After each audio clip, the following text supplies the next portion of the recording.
ಇಂದು ನಮ್ಮ ಗ್ರಾಮದ ನಂದೀಶ್ ಅವರ ಮನೆಯಲ್ಲಿ ಎಮ್ಮೆ ಕರು ಪಾಪ ಕಾಲ ಆಗ್ಬಿಟ್ಟಿತ್ತು. ಸುಮಾರು ಒಂದು 30 kg 35 kg ಬರ್ಬೋದು. ಇದರಿಂದ ನಾನು ಕುಣಪ ಜಲ ತಯಾರು ಮಾಡೋಕ್ಕೆ ರೆಡಿ ಮಾಡ್ತಾಯಿದ್ದೀನಿ.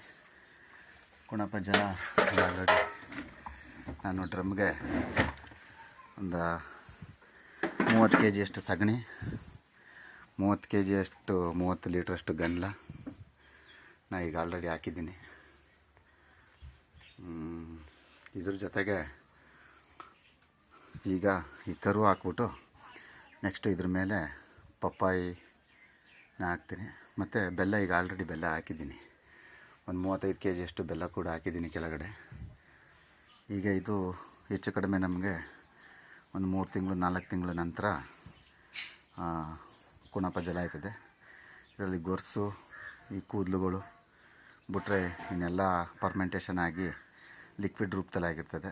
ಅದನ್ನು ನಾವು ಒಂದು ಎಕರೆಗೆ 5 ಲೀಟ್ರು ಪ್ರಮಾಣದಲ್ಲಿ ನಾವು ಜಮೀನುಗಳಿಗೆ, ನಮ್ಮ ಭೂಮಿಗೆ ಬಳಸೋದ್ರಿಂದ ಅದ್ವಿತೀಯವಾದ ರಿಸಲ್ಟ್ ಬರ್ತದೆ.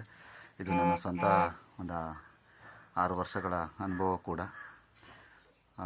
ಸಾಮಾನ್ಯವಾಗಿ ನಾವು ಹಂದಿ ಮತ್ತು ಈ ಥರ ದೇಸಿ ಎಮ್ಮೆ ಅಥವಾ ದೇಸಿ ಹಸುಗಳ ಕರುಗಳು, ಹಸು ಯಾವ್ದಾರು ಕಾಲ ಆಗಿಬಿಟ್ರೆ ಅದನ್ನು ನಾವು ಕುಣಪ ಜಲ ಮಾಡ್ಕೊಂಡು ಅದರಿಂದ ನಾವು ಗೊಬ್ಬರ ನಾವು ತಯಾರು ಮಾಡ್ಕೊಂಡು ಉಪಯೋಗಿಸ್ಕೊತಾ ಇದ್ದೀವಿ. ಅದ್ವಿತೀಯವಾದ ಒಂದು ಬೆಳವಣಿಗೆ ಪೂರಕವಾಯ್ತದೆ. ಭೂಮಿ ಸದೃಢವಾದ ಭೂಮಿ ಕೂಡ ಆಯ್ತದೆ. ಇದು ಒಂದೇ ಕಡೆ ಊತಾಕ್ಬಿಟ್ರೆ ಒಂದೇ ಕಡೆ ಅದರ ಪ್ರಾಬಲ್ಯ ಬೀರ್ತದೆ.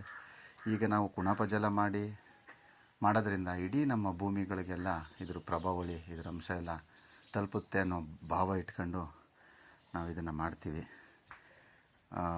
ಹಾಗಾಗಿ ಈ ಕರುಗೆ ಒಂದು ಸದ್ಗತಿಯಾಗಲಿ, ಮೋಕ್ಷ ಪ್ರಾಪ್ತಿಯಾಗಲಿ ಅಂತ ಪ್ರಕೃತಿ ಮಾತಲ್ಲಿ ಕೇಳ್ಕೊತಾ ಇದನ್ನು ನಾವು ಸದುಪಯೋಗಪಡಿಸ್ಕೊಳ್ಳೋಣ ಅಂತ ಹೇಳ್ತಾ ಎಲ್ರಿಗೂ ವಂದಿಸ್ತೀನಿ. ನಮಸ್ತೆ.